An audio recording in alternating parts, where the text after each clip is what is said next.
Hello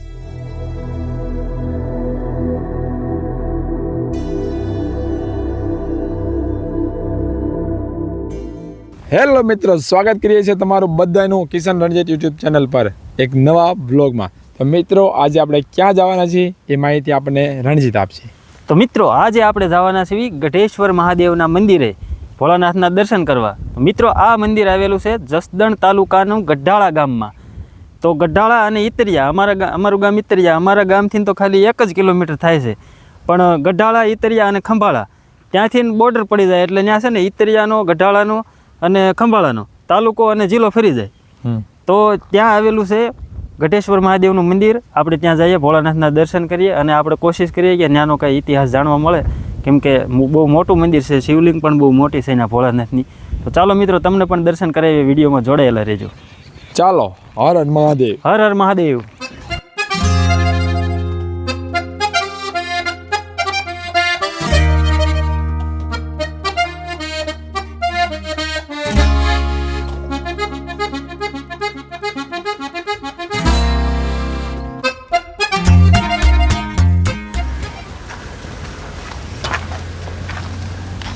Har Har Mahadev મિત્રો, તો આવી ગયું છે ગઢાળિયાદાનું મંદિર।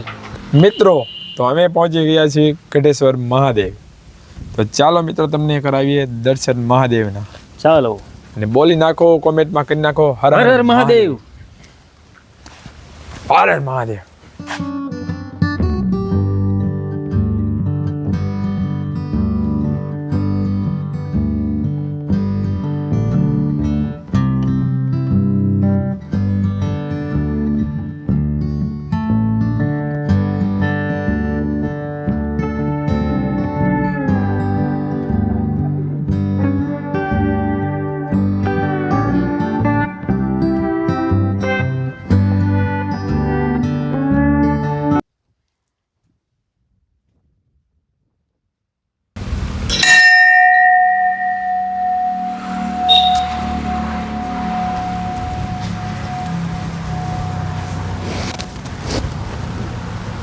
હર હર મહાદેવ હર।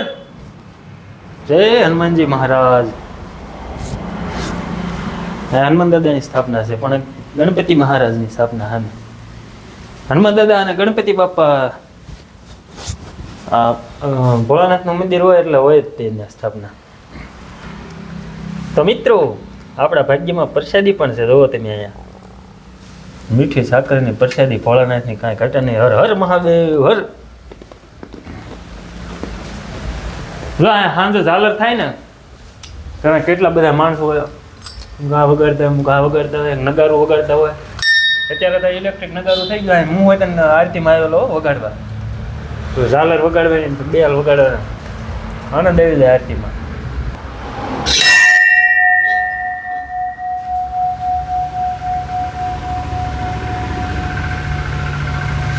નીચે ઉભા રહીને સાંભળવાની બહુ મજા આવે, સાંભળી લે વગાડી।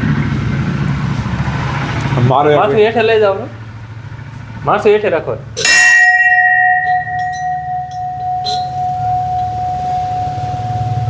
કેવું લાગ્યું? મજા આવી।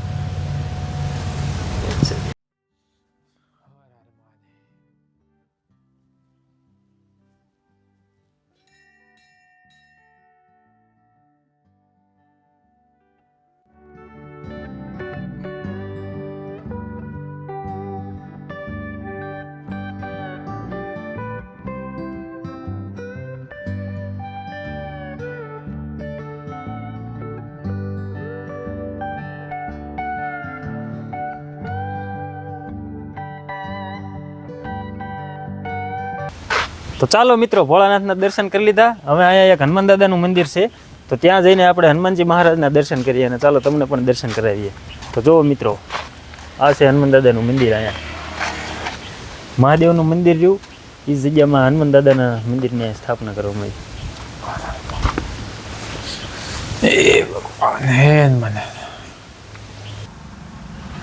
તો મિત્રો આ મંદિરના પ્રાંગણમાં જ તે કાળ ભૈરવ દાદાની પણ મૂર્તિ આવેલી છે, તો ચાલો આપણે ત્યાં દર્શન કરીએ। ચાલો મિત્રો, કાળ ભૈરવ દાદાના દર્શન કરાવીએ તમને।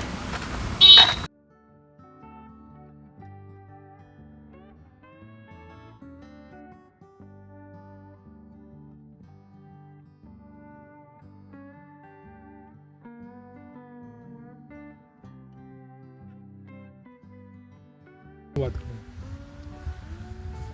તો મિત્રો અમે અહીંયા ભોળાનાથના દર્શન કરી લીધા, હનુમાનજી મહારાજના પણ દર્શન કરી લીધા, અને અમે ક્યારના અહીંયા બેઠા છીએ.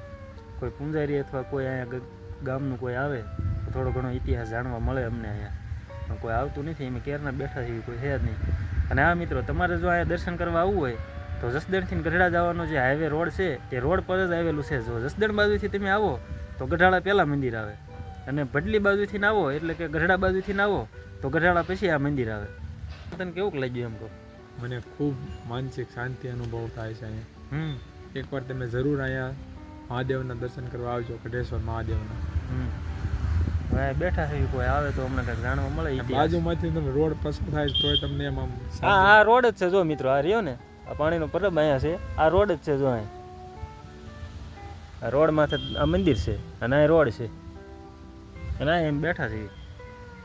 અહીંયા ખૂબ શાંતિનો અનુભવ થાય છે, કારણ કે જગ્યા મહાદેવની જ્યાં જગ્યા હોય ને એકદમ તમને મોજ થાય. અને અહીંયા તો હાવ શાંતિ કોઈ આમ. તો મિત્રો, આ વિડીયો તમને કેવો લાગ્યો? જો સારો લાગ્યો હોય તો શેર કરી દેજો, આગળ લાઈક કરી દેજો, અને કોમેન્ટમાં લખી નાખજો હર હર મહાદેવ. તો ચાલો મિત્રો, હવે આપણે મળીશું આગલા વિડીયોમાં આવતા શનિવારે. ત્યાં સુધી બધાને હર હર મહાદેવ.